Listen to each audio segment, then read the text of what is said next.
Welcome to another edition of Who's Better Baseball, the podcast where we answer a simple question on each show: who's better at baseball? I'm your host, Ryan Finkelstein, managing editor at justbaseball.com, and today we're talking about my latest article for the site where I looked at the MLB award odds in each of the races, and I'm going to tell you who is the best bet to win these awards. It's not necessarily who is definitely going to win, it's looking at the odds and telling you where I think you might want to lay a wager down, if there is one to even lay, because some of these races are already sewn up. We're within 50 games left of the season now. It's really coming down to the wire, and you look at the first one, AL MVP, I think we all know who's going to win that award. But before we get into all the different odds and all these different races, I want to tell you that our odds are provided by BetMGM, our partners over there. If you sign up at BetMGM and use our promo code JustBaseball, you'll receive up to $1,000 in bonus bets back if your first bet doesn't win. So let's get to the obvious one, AL MVP. Shohei Ohtani will win the AL MVP. It is the most obvious statement you could hear at this point when it comes to award races. There's no doubting this one. There's no who could run him down. It's not happening. The only way there could have been any funny business in this award race is if Shohei Ohtani got hurt or if Shohei Ohtani got traded at the deadline to a National League team. And at this point, with the numbers he's put up in both leagues, he could stop playing, or in both leagues, in both facets as a hitter and a pitcher in the American League. The numbers he's put up, he could stop playing tomorrow and he's the MVP. So that's a lock of all locks, but there's really no room to bet on it. It's minus 10,000 odds to bet on Shohei Ohtani to win the MVP. So if you laid down an $1,000 bet, you're only making $10. You have to bet 10 grand to get $100. It's really not worth it. Unless you just had that much money lying around and you want to turn 10 grand into $100, which again, just not worth your time and tying up your capital in that. So now we get to a race that is still one with an overwhelming favorite in the NL, but an award race that you can actually sink your teeth into a little bit and decide if it's worth wagering something on, and that is the NL MVP, who is currently Ronald Acuna Jr. based on the odds. They have him at minus 650, so he is the clear-cut favorite, and rightfully so. He's leading all position players with a 6.2 F4. That's including Shohei Ohtani, if you just look at that side of the baseball for him. 6.2, the best mark for any hitter in the game. He's hitting 338 on the year, 423 on base, 577 slug, has a 168 weighted runs created plus. Now, WRC plus measures hitters based on a league average of 100, so Acuna is at 68% better than your league average hitter. He's leading the league in runs scored, 109, and stolen bases, 55. His on-base percentage is also an MLB best at 423. All of this while playing on the best team in the National League, if not the best team in baseball. The odds are clearly telling us that Acuna will win this award. Got to bet $650 to get $100. So it's not really the most enticing thing in the world, although there's a little bit of upside there compared to the ridiculous side of the Ohtani MVP discussion where you had to lay the 10 grand. So there's something there if you wanted to just take the safe bet, but I think there's actually a few guys that could sneak up and grab this award from him, and the first one I look at is Freddie Freeman. Freddie Freeman's sitting at plus 500, so you got some good odds there if he's able to actually come through. And he's really not that far off from Acuna. You look at the slash line, he's within 10 points in each of those categories. Batting average, 336 compared to Acuna at 338. He could take them tomorrow or tonight even. On base percentage, 414 compared to Acuna's 423. Not far off. He actually has a higher slugging percentage at 583. And his WRC plus, which again is measuring hitters in that league average of 100, it's at 167. He's a point behind Acuna. That's a good game in either direction, flipping that. So offensively, they really aren't that far off. Now, Acuna has the stolen bases. He has the F4. But Freddie Freeman sitting at 5.9 compared to Acuna at 6.2. It is not crazy to think that Freeman could grab that by the end of the year, especially because he's been really good over the last couple months here, last 6 weeks. Since July, over his past 37 games, Freddie Freeman hit 372, 444 on base, 669 slug, a 197 weighted runs created plus. Very, very good. In the past, he has finished seasons out very strong, did so last year. There's every chance that Freddie Freeman could run him down, and at plus 500, I think that's probably the bet I would take out of all of these. I'm not going to lay a ton down on it, but I think if there's one guy to bet on right now, because of how much the odds are in Acuna's favor, where there's not a lot of upside there, I think I'd take a flyer on Freddie. There is two more guys you could look at, though, and the ironic thing about it is it's the same two teams we're talking about. It's the Braves and the Dodgers, the best two teams in the National League, and Matt Olson is on an absolute tear. He's hit 15 home runs since July. He's hitting 346, 462, 728 since July, a 206 weighted runs created plus, the best mark in Major League Baseball. He has grabbed the MLB lead on the season with 43 home runs. He's pacing the league in RBIs by a wide margin with 107 runs driven in already. With the way that offense scores, who knows how many RBIs Olson can finish with. It's not outlandish to think that this guy could find his way to 50 home runs and 140 driven in. Honestly, the 50 home runs, pretty much expected. 60, probably out of the realm of what he's going to get to. But 55, I mean, he's hit 15 home runs in his last 38 games. If he did it again, well, actually, all of a sudden, he is knocking on the door of 60. So, Olson's a really interesting bet right now at plus 1,600. Another one that if you want to throw a little sprinkle on it, I don't see why not. The one thing you could say is that Acuna and Olson might split some of the vote, and that could lead to Freddie Freeman being able to jump in there. The problem with that is Mookie Betts should get some votes, and that's the fourth guy in this race. He's sitting at plus 3,000. He's hitting 289, 389 on base, 579 slug, 159 WRC plus on the season. His F4 is at 5.8. So when you look at the defensive side of it, that's where Olson is a step below all of these guys. I don't have it in the article, but I think it was either 4.8 or 4.9 on the season. So a full win below the other three. Betts could be the league leader in F4 very easily. And he has the longest odds, so maybe that's most worth the sprinkle. I don't think you can really go wrong in this race. And Betts has won an MVP in the past, so wouldn't be shocking if he did it again. And he's also about to set his career high in home runs. So 31 home runs right now. His career high set last year was 35. Outside chance Betts can get to 40 home runs this season, which is just ridiculous for a 5-tool player like him, who's been great defensively in the infield and the outfield this year. So MVPs are right now almost kind of in the bag. Ohtani's a definite. Acuna clearly a big favorite. But I like all those other three guys with those long odds to maybe watch him have an incredible final 6 weeks, and you end up paying off big time there with that. Now let's get to a tighter race, a much tighter one. AL Rookie of the Year. It would have been Josh Young. It would have been, but he broke his thumb. And so now he's out and might not come back until late September. And if that's the case, you would think these other guys in the race could jump him. Ironically enough, though, I'm actually not even entirely opposed to betting on Young still.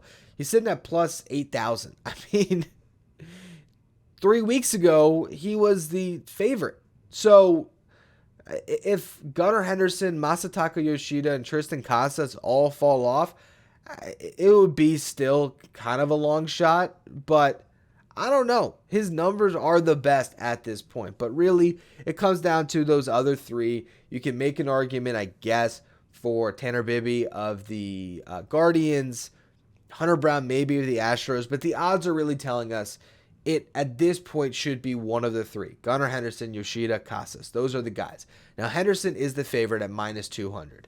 And rightfully so. His numbers are the closest to being the best behind Young right now. So you can make that argument. He's 3 home runs away from taking him. He's less than a win away from taking him in F4. And he's playing on a really prominent team in the Orioles right now who are making a playoff push. He's very integral to everything they're doing. And there's a good reason why he's the favorite. But at those odds of minus 200, with the fact that he's actually slowed down a bit as of late, since July is hitting 232, 292 on base. Slug is still there at 452. I think he's hit 8 home runs. So that's still a big part of his game that he's excelling at. But I don't know if I like betting on Gunnar. I think Gunnar is the most likely to win the award, but I don't think I'd lay any money on that. The guy that I really love in this race is Tristan Casas. He's been the best rookie since June.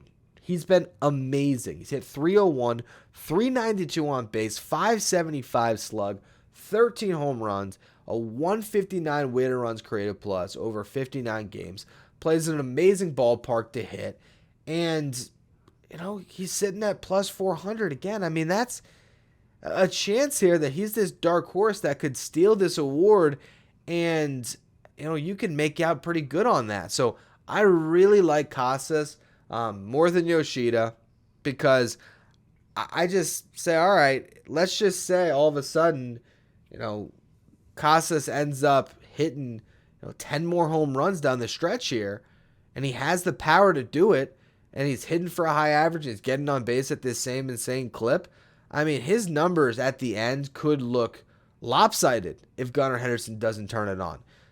Yoshida is going to hit for a high average, but he doesn't have that ability to put up the big home run and RBI totals that Casas does. So that's the bet I would make right now on AL Rookie of the Year.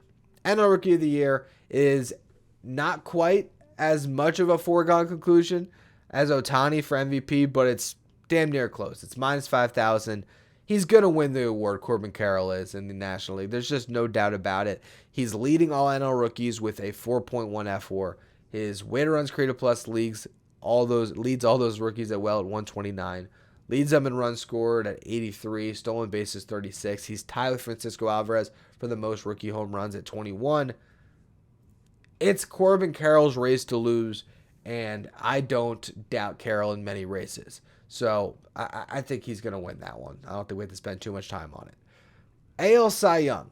This is an interesting one. Garrett Cole's the favorite at minus 350, but I can make an argument for a bunch of guys. I don't know why he's that much of a favorite.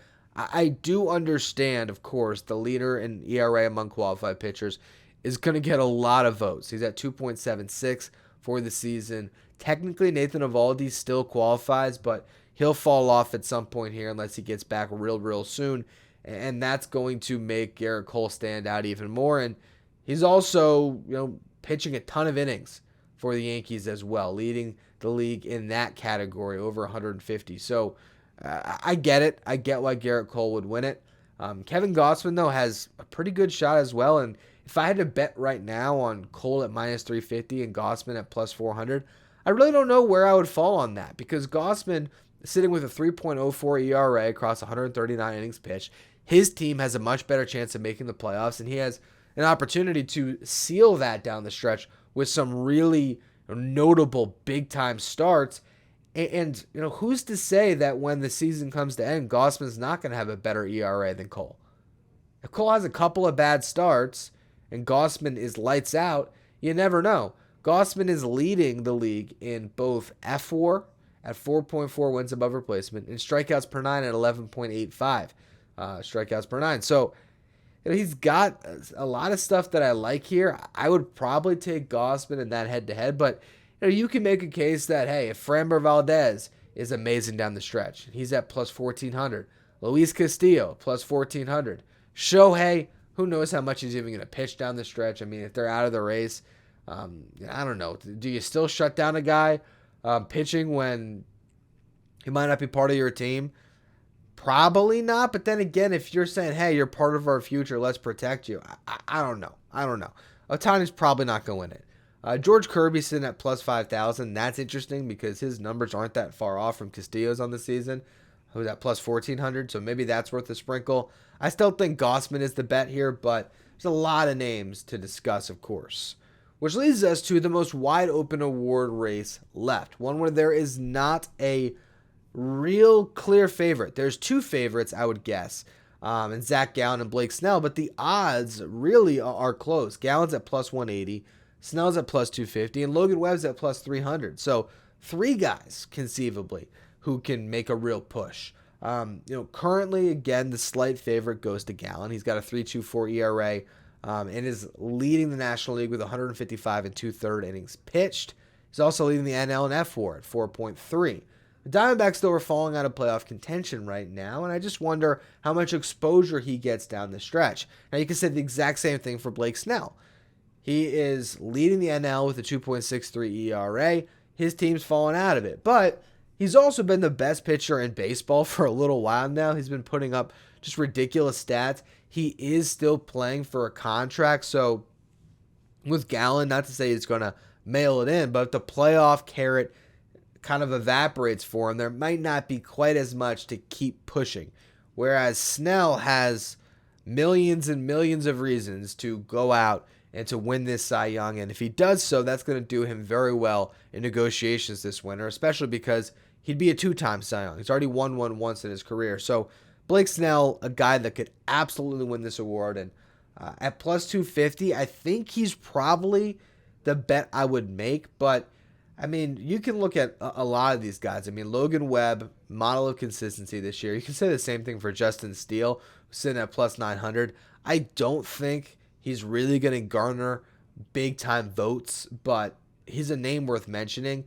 And then if you want to just get crazy and kooky, Zach Wheeler and Corbin Burns are both sitting at plus 3,300. Neither of them is expected to win. Of course, the odds tell us that.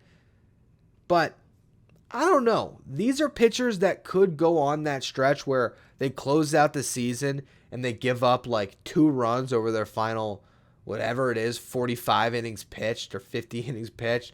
How many starts do you get if there's maybe 6 starts left at this point? So, yeah, I mean, so maybe not 50, but 40 innings pitched.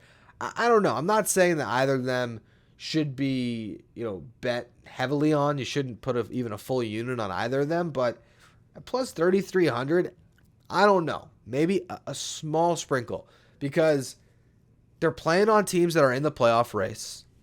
They're going to get some attention down the stretch. And they've each been able to still headline their rotations, pitch a bunch of innings. These are guys that were preseason favorites that have become long shots, and I would just not count them out entirely to float that script again. Although, if I'm betting on anyone really, seriously, it's Blake Snell. Again, you can make the argument for Gallen, but I think Snell is the guy it takes. So just to recap, all of my awards picks right now, if I'm laying my money on the line, here's who I'm betting on. American League, unless I got 10 grand laying around, I'm not betting on anything for the MVP. In the NL, I think I'm laying some money on Freddie Freeman over Acuna just because the odds are so much better. Rookie of the Year, Tristan Casas. For the AL, for the NL, just have to stay away from that one. AL Cy Young, Kevin Gausman. NL Cy Young, Blake Snell. If you're watching on YouTube, let me know in the comments if you agree or disagree with anything I said. Make sure you follow, rate, and review wherever you get your podcasts. And check out the written article, which will be in the show description, and all the other great content we have coming your way at justbaseball.com. The updated top 100 came out yesterday, so I know a lot of people are excited about that. Make sure you read about all of your team's prospects that have made that list and the other great ones around baseball. Again, all of it at justbaseball.com.